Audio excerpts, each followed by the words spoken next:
The best example that I love is from Instacart. A normal person starting this business might think, oh, we want to support Trader Joe's and Whole Foods, so let's go and like talk to like management of Trader Joe's and try and get some kind of like corporate partnership or something, get access to their data and all this kind of stuff. It might take years. And instead, what Instacart did was they took their YC money and went to Trader Joe's and just bought one of every item at Trader Joe's. And over a weekend got access to a photography studio, took all the produce that they'd bought, took it to the studio and took pictures of it all, wrote down the prices, and on Monday morning put all of it online and said, we're Instacart, you can order anything from Trader Joe's. Some founders might say, like, maybe this is not like perfectly legal. Trader Joe's might object, you'll get a cease and desist, even if it is legal. Does this matter? I think it matters that you're not doing anything illegal. Yeah. I think if Trader Joe's object to you running this thing, honestly, they'll probably only notice when you get to a certain scale. And then you have the negotiating leverage. You have all these customers who are already buying through Trader Joe's, but actually they don't want to shut you down. And that's exactly how it played out with Instacart. They struck deals with these grocery stores eventually after they got to scale.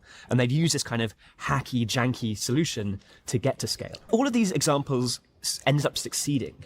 But the cases where you do things that don't scale and it turns out no one wants a thing, actually that's good as well, right? Because you've just saved yourself months or potentially years of building something that actually no one wants. It's way better to know that up front and to be able to like pivot your product slightly or choose a whole new idea completely. And by doing this stuff that doesn't scale, you can give the appearance of that service or product already existing by basically faking it manually, by pulling the strings in the background, doing tons and tons of hard work yourself to deliver that incredible white glove experience to customers. Doing things that don't scale lets you experiment, fail fast, and try new things. It lets you test your assumptions before you spend months building a product.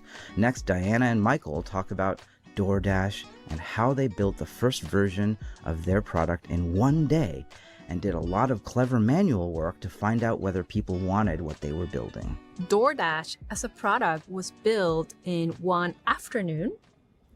Whether you believe it or not, the tech stack was basically Google Drive to upload the menus, HTML, CSS for putting the menus. The phone was Tony's phone. Yep.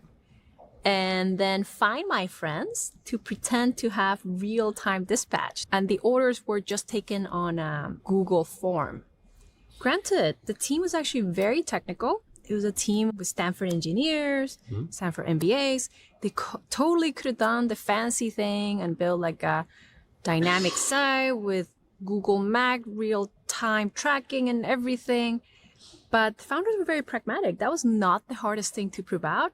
It was like, is this even a thing that people wanted? That's the path no big company would ever take. This is the advantage you have as a startup, right? It's the thing you can do and no one else can do. To your point, too many founders, we have to unteach them what they learn at the big companies. Yeah. And turns out that like when you are dying because too many people are using your product, the motivation to fix those bugs goes through the roof and they get fixed rather quickly.